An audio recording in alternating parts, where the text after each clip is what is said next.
Alright guys, welcome back to another episode of Toy Collector Review with me, Sergeant Geek, and today we're looking at a Batman figure plus the Batcycle. But first, like always, let's take a look at the packaging. As you can see here in the top left corner, you got Batman plus the Batcycle. You got a nice open window so you can see the figure plus all the accessories and the Batcycle there. On the bottom, you got Batman plus the Batcycle. You got the logo, the Batman. You got a picture of the Batman on the top right corner. And on the side, you got another picture, the same picture of Batman. On the back, you got some product shots of the figure and the vehicle. Very nice. You can see he's got some mud on there. Very nice. We're going to take a look at those details. Shows you how big it is right there. And on the side, once again, we got another picture of the Batman character from the movie. And here is the toy. Now, guys, let's go ahead. Let's get him out of this box. And let's take a closer look at the figure and the vehicle that comes with them.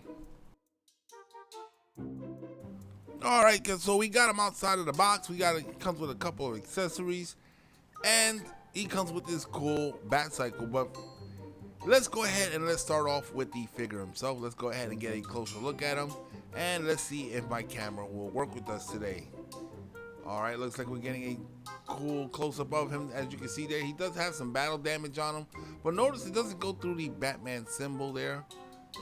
Once again, he's got that pouch on the side. He's got some cool details. He has the same articulation as an original G.I. Joe figure, and he's just about maybe a head or half a head taller than a original G.I. Joe figure.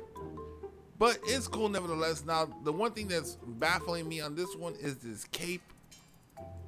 He comes with these hooks on there, and everybody knows what those hooks are for.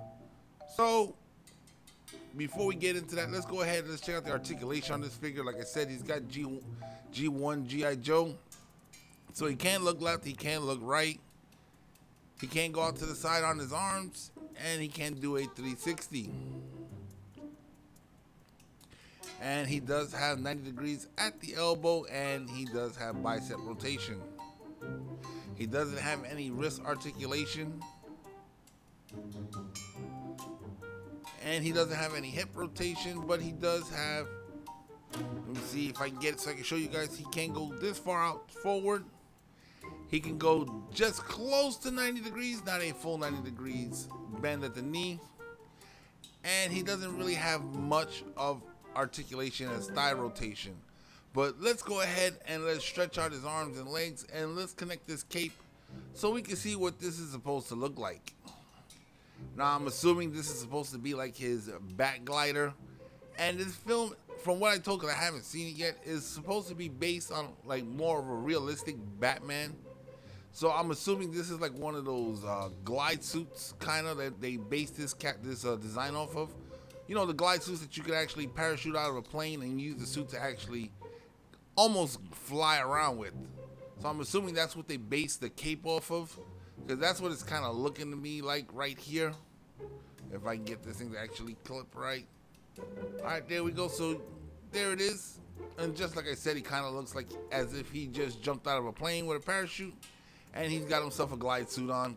Same thing they use in the Transformer movies. And a few other movies. I can't remember them right off the top of my head right now. But like I said, from what I'm being told, this movie is more based in reality for a Batman movie. So there you go, we have him in his Bat glider suit. If I can get him to stand up. Let me see. Because this figure is a pain in the butt to stand up sometimes. I don't know why. But he just tends to be a pain in the rear. Clip on there. Got it. I think we got it right there. Alright, let's just see if we can stick him in the back. And let's go ahead and let's check out the rest of the stuff that comes with this figure and vehicle. Now next we got, it looks to me like this is going to be the grappling hook. Now why is it red? I do not know. I don't know why they painted it red. Maybe it's something with the toy line. Maybe it has something to do with the movie.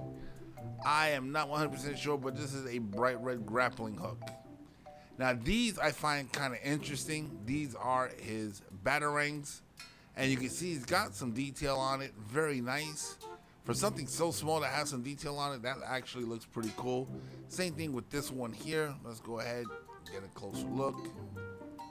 As you can see, very nicely done there. Now let's check out his motorcycle. This is the motorcycle that he's supposed to use in the movie. As you can see here, if my camera will work with me, come on, there we go.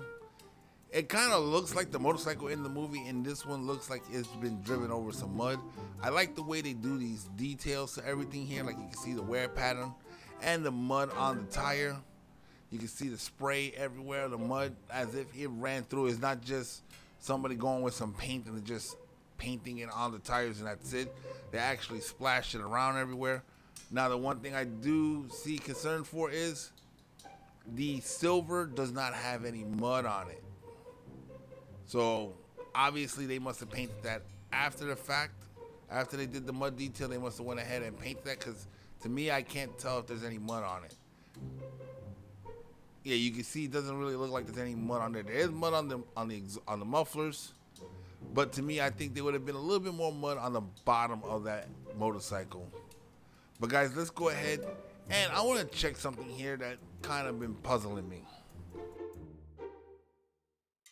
Okay, so I'm using one of my other Batman figures that came in one of the other play sets, because the one that came with the motorcycle doesn't look all that great on there with that cape. At least this one looks a little bit more decent, I would say. But now this is what I want to get at. Let me once again try to get a closer look at this figure. Now, just by looking at the head of the figure, to me it kind of reminds me of bootleg Batman figures, the ones that everybody's always complaining about. Now here's one of my other Batman figures. It's a little bit smaller, but look at the detail in the mask, in the face. It's got a lot more detail, got a lot more of that mean look of Batman. Now once again, I don't know how this Batman suit looks. I haven't seen the movie, but judging by the toy is all I can go by. And this reminds me of something that's bootleg, knockoff. So I'm just wondering about that. Once I see the movie, hopefully it'll make more sense why the figure looks the way it does. But guys, there you have it. It's a quick review because there's not much to this toy set. But you know me, I'm a big Batman fan, so whenever Batman stuff comes out, I'm gonna try to get as much of it as possible. And guys, that's where we're gonna end the video for today. Alright guys, so that just about wraps it up for another episode of Toy Collector Review. Guys, once again, if you want to enter that giveaway for those prizes of a Transformers Bumblebee movie Soundwave and Ravage, a Bumblebee Origins figure, a B-21 figure, a set of He-Man Hot Wheels, a Mega Bloks Game of Thrones set, some core class figures. If you guys want to win any of these prizes, go down to the video that says giveaway. In the description there is a list of videos there. All you got to do to enter is on each one of those videos, leave a comment. Leave a comment of what's your favorite Soundwave, your favorite Bumblebee. Whatever the video tells you to leave, just leave it in the comments of those particular videos. On March 31st, that's when we're going to be announcing the winners of the giveaway. You guys can enter for all 5 prizes. You can enter for just one. Whichever way you guys want to do it, just go ahead and do it. Get yourself a chance to win some free prizes. Once again, it comes to that point in the video. If you haven't done so already, hit that subscribe button, become a member of this channel. Hit that bell notification so you guys can be notified every time I put a new video out.